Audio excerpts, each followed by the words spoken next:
Tiago capítulo 3, versículo 13 ao 18. Quem achar já pode...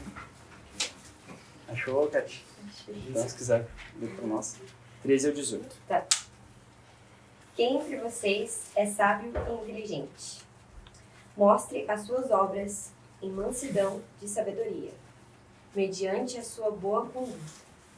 Se, pelo contrário, vocês têm em seu coração inveja amargurada e sentimento de rivalidade, não se gloriem disso, nem mintam contra a verdade. Esta não é a sabedoria que desce lá do alto. Pelo contrário, é terrena, animal e demoníaca. Pois, onde há inveja e rivalidade, aí há confusão e toda espécie de coisas ruins. Mas a sabedoria lá do alto é, primeiramente, pura, depois pacífica, gentil, amigável, cheia de misericórdia e de bons frutos, imparcial, sem fingimento. Ora, é em paz que se semeia o fruto da justiça, para que os que promovem a paz. Amém. Poderia sentar cada um.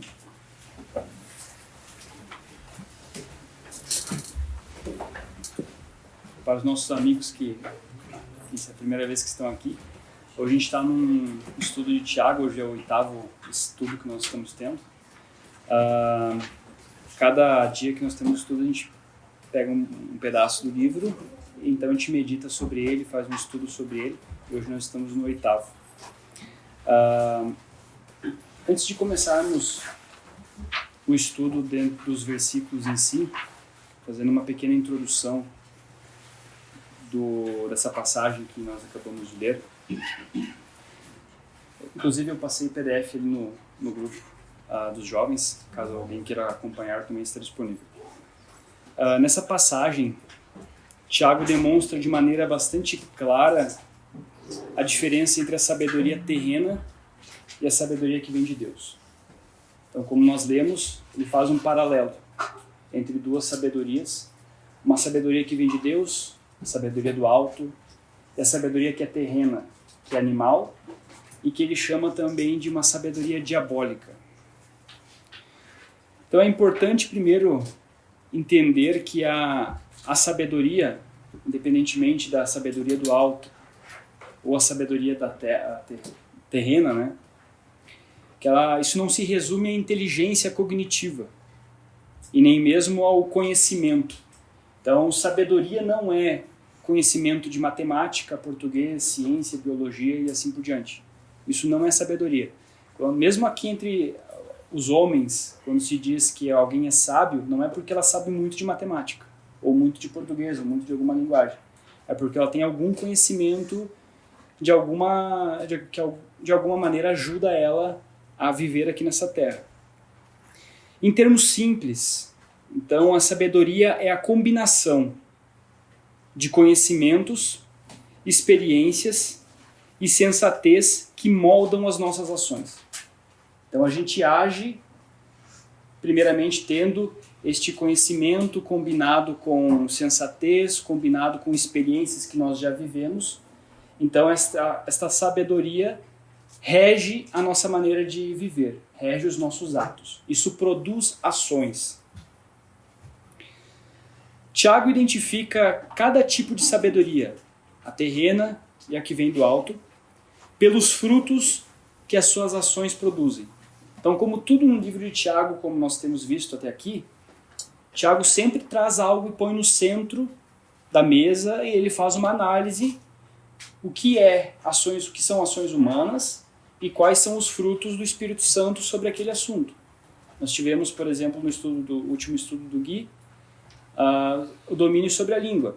Esse, então, ele coloca no centro da questão a sabedoria e analisa o que são frutos do Espírito e o que são frutos desta vida natural aqui. A importância da sabedoria, ela é destacada em toda a Bíblia. Ao longo de toda a Bíblia, ela é evidenciada nas Escrituras. Salomão, o homem mais sábio depois de Jesus, registrou muitas passagens sobre sabedoria, principalmente em Provérbios. Se nós lermos, por exemplo, Provérbios 8, os versículos 10 e 11, Salomão diz: prefiram a minha instrução à prata, e o conhecimento ao ouro puro, pois a sabedoria é mais preciosa do que rubis. Nada do que vocês possam desejar comparam-se a ela. Então é o homem mais sábio que andou aqui nessa terra depois de Jesus falando. Acredito que ele tem a propriedade do que ele diz. E quando ele diz que nada do que nós possamos desejar se compara à sabedoria, é algo muito forte.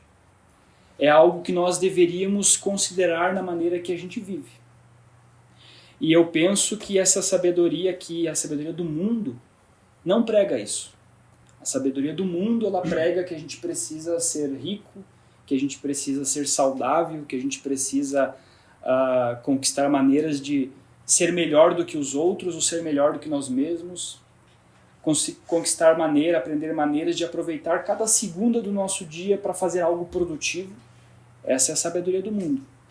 Mas Salomão está dizendo aqui que existe uma sabedoria que excede o valor dos rubis, que é mais valiosa do que o ouro, que é mais valiosa do que a prata.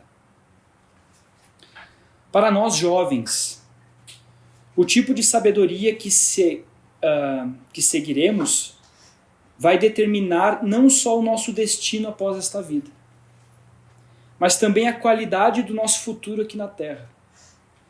Porque muitas vezes a gente recebe a palavra de Deus através das pregações e a gente pensa que o benefício da palavra de Deus é apenas após a vida, na vida eterna. Depois, quando nós chegarmos no céu, a gente vai ter um tesouro muito grande lá.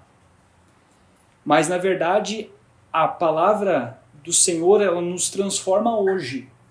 Nós podemos colher os benefícios dela hoje.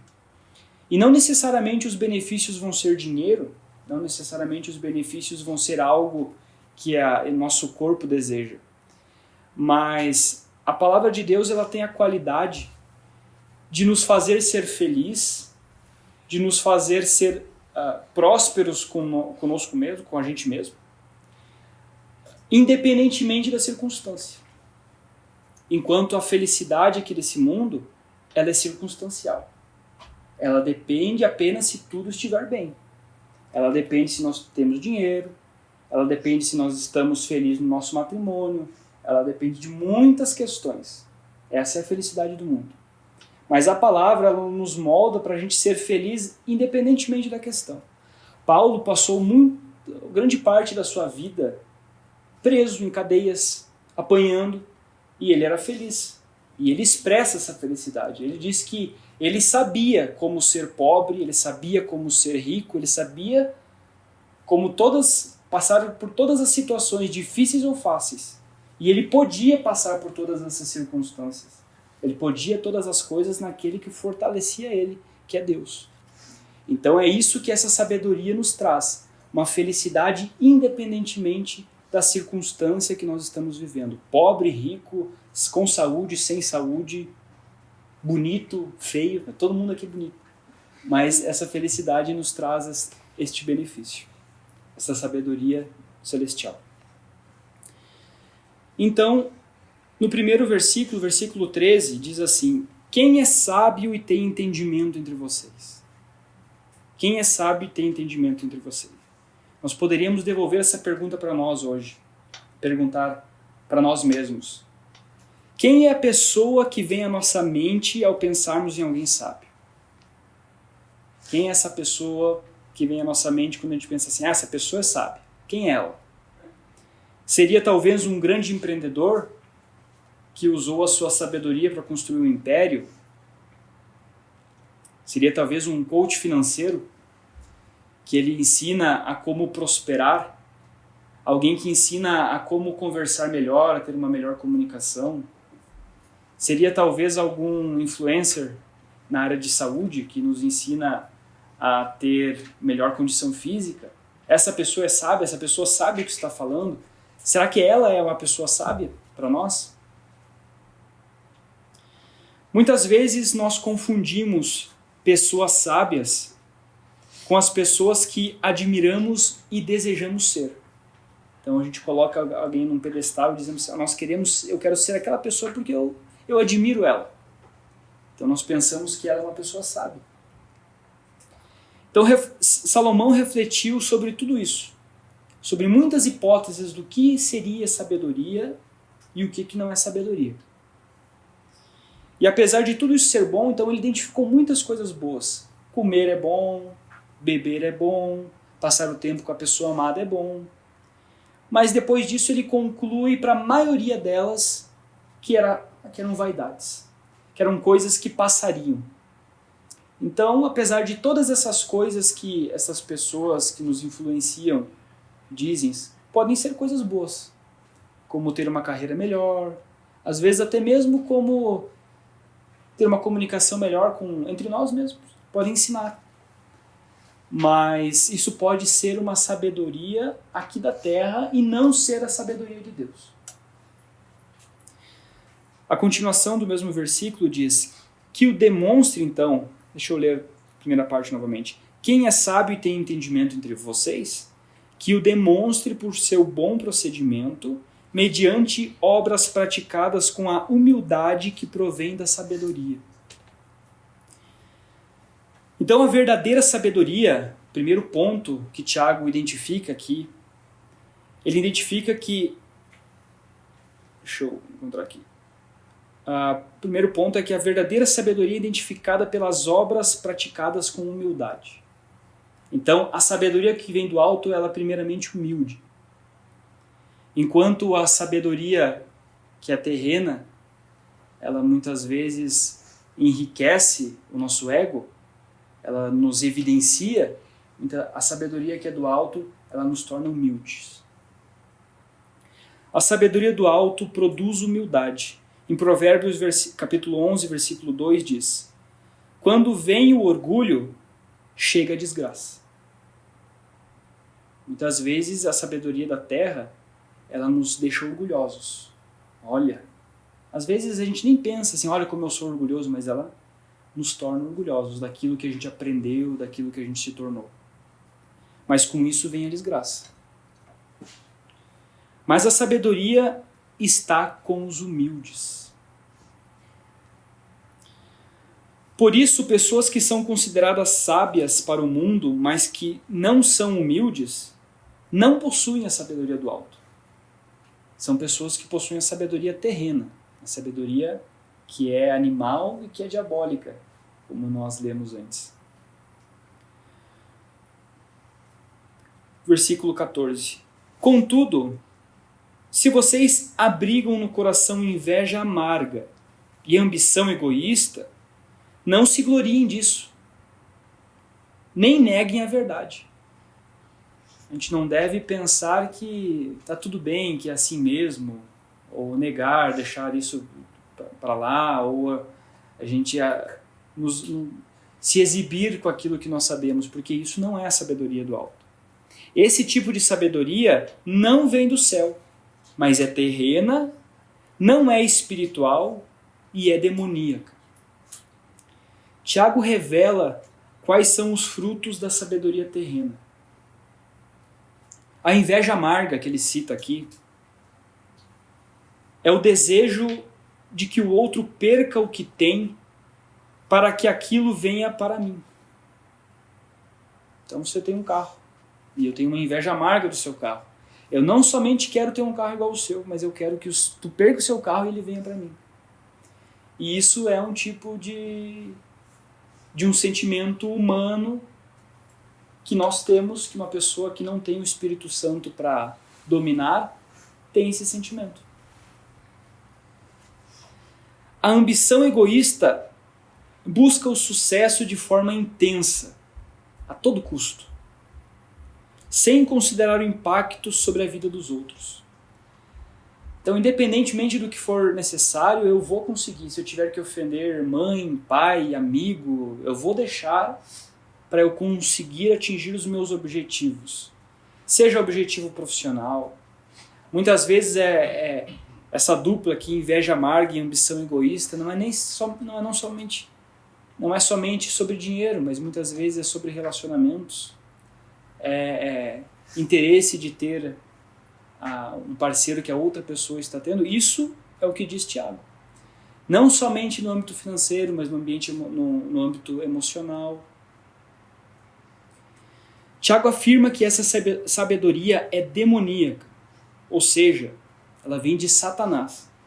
Se a gente parar para pensar, quando Deus criou os céus e a terra, criou os anjos, criou Lúcifer, tudo estava em harmonia, tudo estava no seu lugar, funcionando perfeitamente.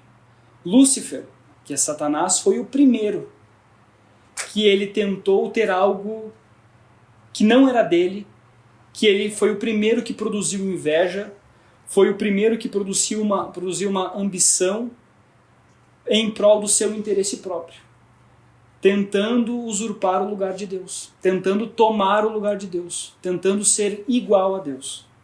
Então ele não estava satisfeito com o que ele tinha. Ele teve inveja, ele teve ambição. Então nós poderíamos dizer que estes sentimentos, Satanás é o pai deles. Satanás é o pai desses sentimentos. Na sabedoria terrena, até mesmo os conselhos que beneficiam os outros são motivados pela satisfação pessoal. Como quando se diz, por exemplo, ajude seu próximo que você se sentirá bem. Na verdade, essa pessoa está até ajudando o próximo, mas ela está ajudando para se beneficiar, para se sentir bem, com o interesse de alimentar o seu ego e dizer, eu fiz um bem. Esta é a sabedoria terrena.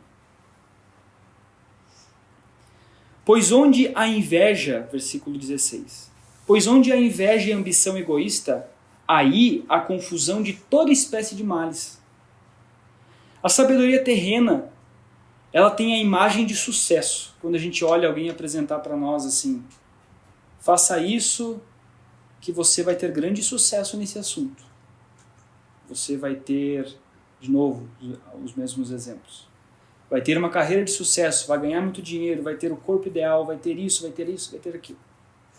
Ela tem uma imagem de sucesso, de satisfação e de felicidade. Parece que se a gente seguir este caminho, a gente vai ter felicidade, a gente vai ter uma satisfação, e que quando a gente chegar no nosso leito de morte, a gente vai pensar assim, valeu a pena ter vivido, porque eu vivi de acordo com a sabedoria dessa terra. É isso que aparenta. Mas encontra confusão em toda espécie de males.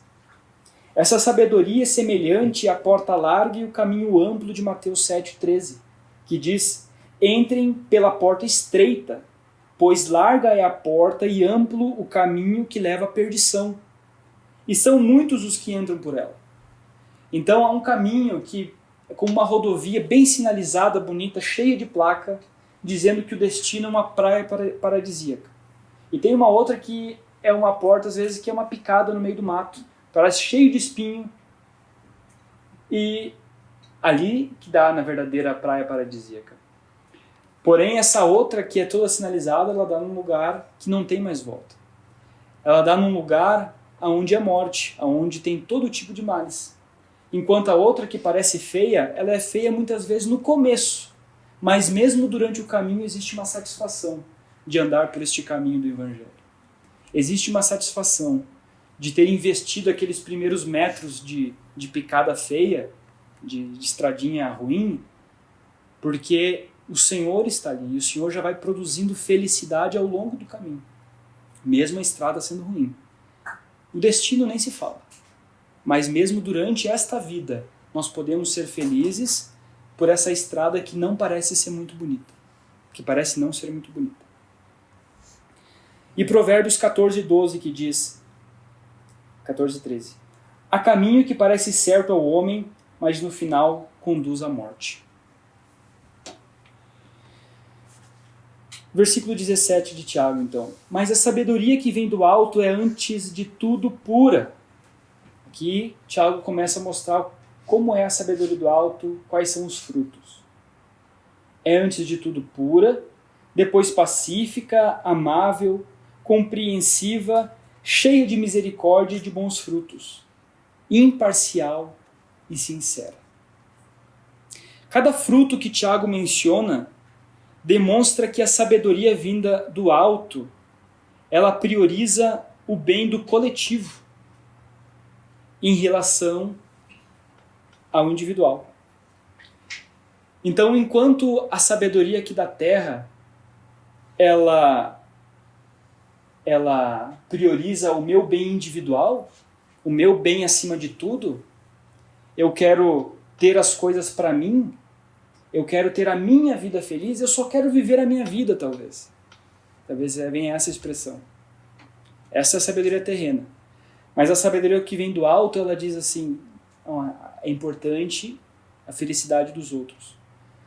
Cada um desses atributos, ela é para os outros e não para si próprio. A gente é pacífico com os outros, a gente é amável com os outros, a gente é compreensível com os outros, cheio de misericórdia e de bons frutos para os outros e não para si. Então, se a gente quer saber assim, o que está regendo a minha vida, o que eu estou seguindo, é a sabedoria da terra ou a sabedoria de Deus? A minha vida hoje, ela está satisfazendo a mim mesmo e a quem eu desejo? Ou ela está fazendo as outras pessoas felizes, os meus irmãos felizes, priorizando a união do corpo e não o meu poder individual, e não o meu benefício próprio?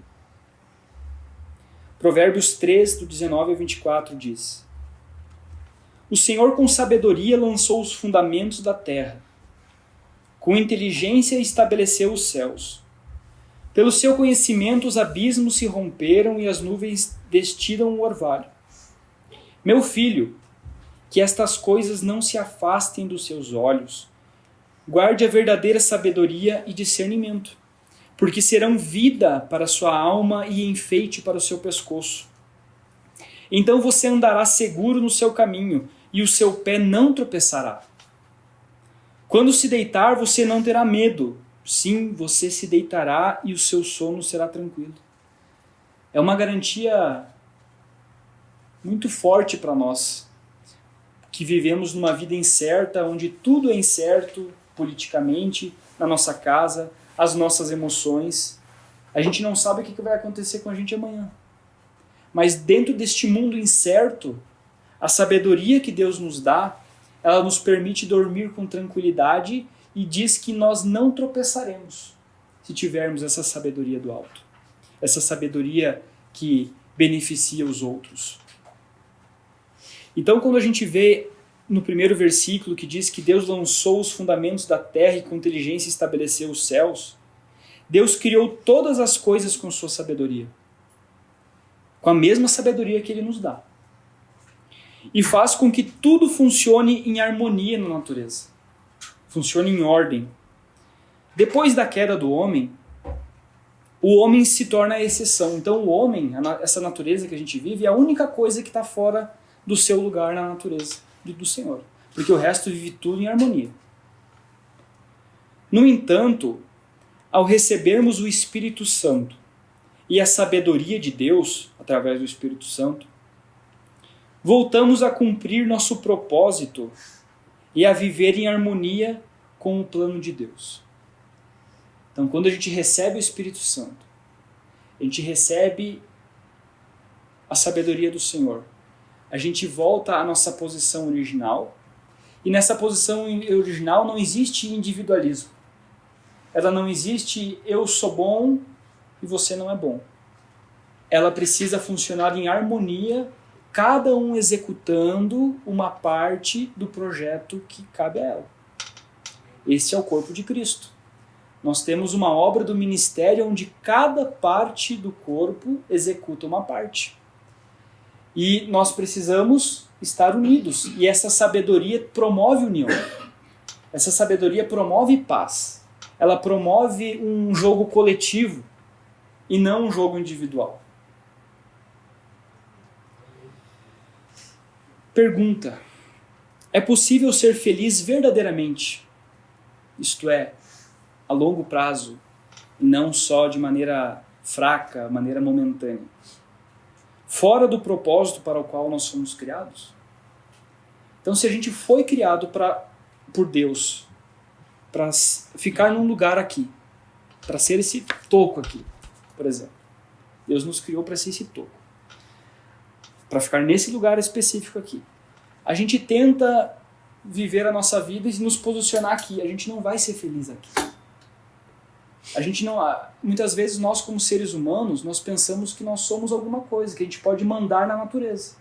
Mas a verdade é que nós somos criatura.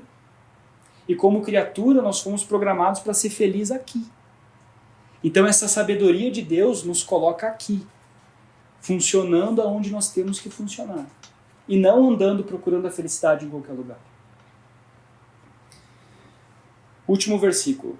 O fruto da justiça semeia-se em paz para os pacificadores, ou pelos pacificadores, dependendo da tradução. A sabedoria terrena, ela busca resultados imediatos, nos ensinando a alcançar razão e justiça por meio de argumentos inteligentes. Então talvez algum coach vai nos ensinar como ganhar uma discussão de maneira sábia, ou como ser mais inteligente do que os outros. Entretanto, praticar a paz muitas vezes significa abrir mão de uma discussão, colocando a paz acima da razão e da justiça própria. Não é uma coisa fácil. E não é nem mesmo possível nós fazermos isso se o Espírito Santo não estiver em nós. Porque quem de nós diz assim, sai de casa hoje e diz, hoje eu vou perder uma discussão. Hoje quando alguém vier falar comigo, eu vou sair de boquinha calada para promover a paz. A gente não faz isso. Isso é a sabedoria humana. Diz para nós que a gente tem que revidar e ganhar discussão. Mas a sabedoria de Deus diz assim, ó, a paz é melhor do que ganhar a discussão. Isso aqui entra numa continuação, inclusive, do estudo do Gui, sobre o domínio da língua. Priorizando a paz, então. Por isso, aqueles que promovem a paz, que são os pacificadores desse versículo, semeiam, por meio da paz, a verdadeira justiça para o futuro. Então, no momento a gente semeia a paz. A gente promove a paz e a gente pensa que a gente perdeu. Mas a gente está plantando alguma coisa para o futuro. E não é o futuro lá na vida eterna, somente. Mas é futuro, daqui a pouco, é uma semana depois, a gente vê que todas as coisas se resolveram e que a melhor maneira que deveríamos ter procedido era através da paz. E que agimos certo. Então é isso que a sabedoria nos dá. Ela promove a paz dentro de nós. Me veio à mente Efésios 4. Deixa eu até ler. Enquanto estava cantando, me veio à mente esse versículo. 4:3. Procurando guardar a unidade do Espírito pelo vínculo da paz.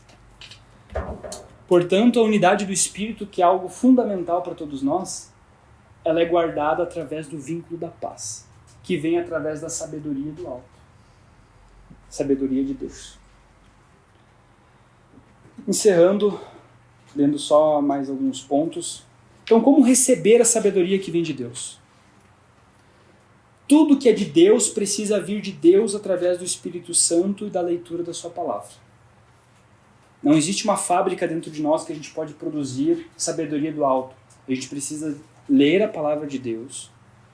E a gente precisa orar, a gente precisa pedir, Senhor, me dê a sua sabedoria. Em Tiago 1, que nós já lemos, Tiago 1, versículo 5. Se algum de vocês tem falta de sabedoria, peça a Deus, que a todos dá livremente, de boa vontade, e lhe será concedido. Queremos ter esta sabedoria que é tão preciosa para as nossas vidas? Vamos pedir ao Senhor. Vamos ler a palavra, dizer assim, Senhor, por favor, vivifica, traz a vida dessa palavra para dentro de mim. Me dá mais sabedoria, me acrescenta a fé, me acrescenta as tuas virtudes. Provérbios 9, versículo 10. O temor do Senhor é o princípio da sabedoria, e o conhecimento do santo é entendimento. O temor do Senhor nos coloca em uma posição de interesse por sua vontade, pela vontade de Deus, nos colocando sob o seu domínio e permitindo que ele seja o nosso rei. Então aquele que teme ao Senhor, ele diz assim, Senhor, qual que é a tua vontade? Senhor, eu quero fazer a tua vontade e eu não quero fazer aquilo que não é da tua vontade. Isso é o temor, isso não é medo, isso é temor. E ao fazer isso, o Senhor estabelece o reinado dele sobre nós. E ele passa a nos dar a sua sabedoria. Porque, como diz aqui, é apenas o princípio da sabedoria. É a porta de entrada. Esta reverência de esperar que o Senhor nos dê as coisas, que o Senhor nos dê a sua vontade perfeita. Essa posição é a porta de entrada para ele nos dar sabedoria. Se nós compararmos, por exemplo, a sabedoria terrena e a sabedoria do alto, a sabedoria da terra, ela empodera o homem. A sabedoria do alto, ela empodera Deus. A da terra faz de si o seu rei. O do alto faz de Deus o seu rei. A da terra busca os próprios interesses. A do alto busca os interesses de Deus. A da terra busca a preservação do corpo. A do alto busca a preservação da alma. A da terra olha as circunstâncias a partir das experiências pessoais. A do alto olha as circunstâncias com os olhos e com o conhecimento de Deus. No momento que nós dizemos assim, Senhor, eu não quero mais dirigir o meu caminho. O Senhor seja o meu rei. O Senhor dê a sua sabedoria para mim. Nesse momento, Deus começa a nos guiar, olhando lá na frente, a gente passa a ter os olhos de Deus. Um problema que a gente daria errado logo ali na frente com a sabedoria terrena, Deus antecipa aquilo e nos faz a gente dar uma volta e fazer o certo. Para finalizar, só a leitura de 1 Coríntios 1, versículo 25 ao 31. Porque a loucura de Deus é mais sábia que a sabedoria humana, e a fraqueza de Deus é mais forte que a força do homem. Irmãos, pense no que vocês eram quando foram chamados. Poucos eram sábios segundo os padrões humanos, isto é, poucos eram sábios com essa sabedoria terrena.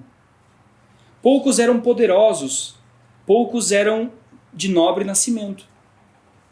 Mas Deus escolheu as coisas loucas do mundo para envergonhar os sábios, e escolheu as coisas fracas do mundo para envergonhar as fortes. Ele escolheu as coisas insignificantes do mundo, as desprezadas e as que nada são, para reduzir a nada as que são, para que ninguém se vanglorie diante dele. É, porém, por iniciativa dele que vocês estão em Cristo Jesus, o qual se tornou sabedoria de Deus para nós. Isto é, santidade e redenção. Para que, como está escrito, quem se gloriar, glorie-se no Senhor. Então essa sabedoria terrena, ela faz alguém se gloriar. Mas a sabedoria de Deus, ela faz a gente ser humilde. E todas as coisas que acontecem de bom, não é por causa da sabedoria nossa, mas é por causa da sabedoria de Deus. E toda a glória é para Deus, e não para nós. E com isso a gente termina o estudo de hoje. Eu deixei mais um resumo aqui, uma conclusão final, que alguém quiser ler com uma referência rápida, mas eu não vou ler. Vamos fazer mais uma oração e depois a gente passa para as perguntas e respostas.